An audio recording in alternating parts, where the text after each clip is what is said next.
জুলাই আন্দোলনকে বিক্রি করেই কি আমজনতার দলের নিবন্ধন হলো? চলুন আমরা বিষয়টাকে বোঝার চেষ্টা করি।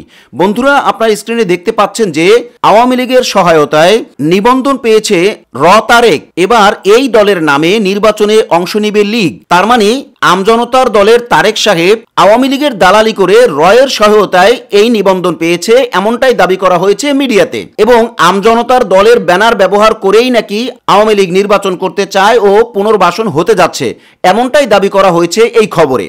এবং এর বাস্তবতা আমরা এই খবরে পাই যে তারেক সাহেব বলেছেন এই মুহূর্তে শেখ হাসিনাকে যত মানুষ সমর্থন করে তা ডক্টর ইউনূসকেও নাকি করে না। চিন্তা করেন কি পরিমাণ দালালি তারেক সাহেব শুরু করেছে। আমাদের প্রশ্ন হলো, আমজনতার দলের তারেক সাহেব দল করতেই পারেন, নিবন্ধনের জন্য আবেদন করতেই পারেন, আবেদন পাইতেও পারে আবার নাও পাইতে পারে, এইটা তাদের দলের ব্যাপার। কিন্তু জুলাই আন্দোলনকে বিক্রি করে আওয়ামী লীগের দালালি করে রয়ের সহযোগিতায় তিনি দলের নিবন্ধন নিয়ে আওয়ামী লীগকে পুনর্বাসন করবেন, এটা তো কোনোভাবে মানা যায় না। তার মানে আমজনতার দলের তারেক জুলাই বিক্রি করে ফায়দা লুটছে কিনা এবং আওয়ামী লীগকে পুনর্বাসন করছে কিনা এবং সে রয়ের হয়ে কাজ করছে কিনা এবং জুলাই আন্দোলনের সাথে সে রাজাকারি করছে কিনা, এই বিষয়গুলো আমাদের সকলকেই খুব ভালো করে মনে রাখতে হবে। তারেক সাহেবকে আমরা স্পষ্ট করে বলতে চাই, এ জাতি দালালির গ্লানি সইতে সইতে আর পারে না।